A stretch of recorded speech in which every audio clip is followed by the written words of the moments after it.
Hi, I'm David Alemian, and I'm a foodie, and today we're going to learn how to grill steaks the right way.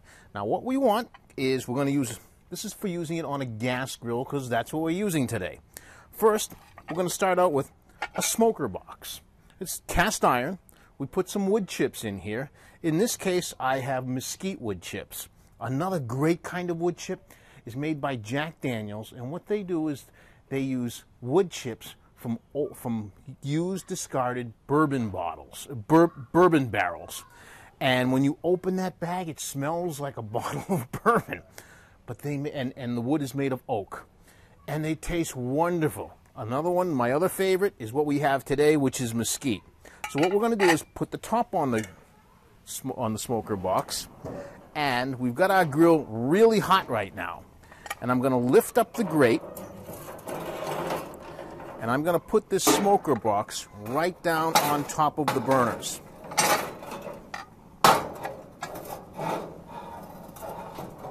Close it back up, and that's going to heat up those wood chips so they start smoking. While that's happening, what I have is a boneless New York strip steak.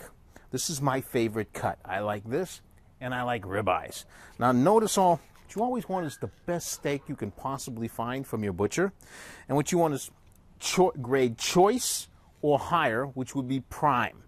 This one is choice. Note the beautiful marbling, those flecks of white in here. That's what's going to give us our flavor, and it's going to create tenderness. We're going to do one more thing to this steak. Now you can marinate it. You can marinate this for about an hour or two, and then make sure you pat it completely dry before you put it on the grill. Otherwise you'll kind of steam the steak. But for this one, we're going to use a dry rub that I made. And in this dry rub, it's very simple to make. We use about 2 tablespoons of paprika, 1 tablespoon of salt, tablespoon of black pepper, about half a teaspoon of onion powder, 1/4 teaspoon of garlic powder, and finally, you want a teaspoon of brown sugar. Our grill is nice and hot. Our smoker box that we put in there is getting ready to start smoking.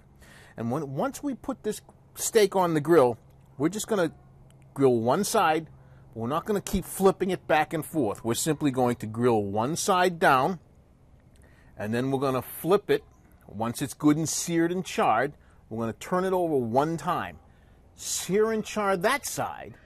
And then we're going to move it off of the high heat part of the grill on the second side down and just let it cook the remainder of the time so it cooks nice and slow. So here we go. Now also there's a layer of fat on this side of the steak. I'm going to put that on the cool side of the grill. And we'll just place this down with the fat side facing me in the center of the grill towards the back, which is the hottest part of my grill.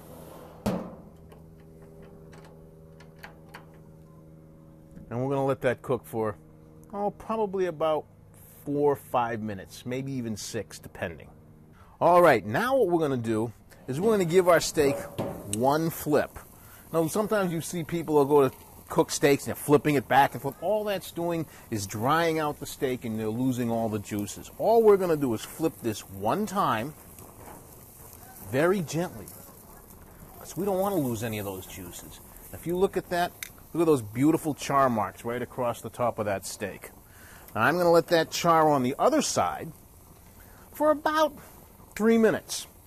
And then I'm going to slide the steak to the front part of the grill, the cool part of the grill, and let it finish right there.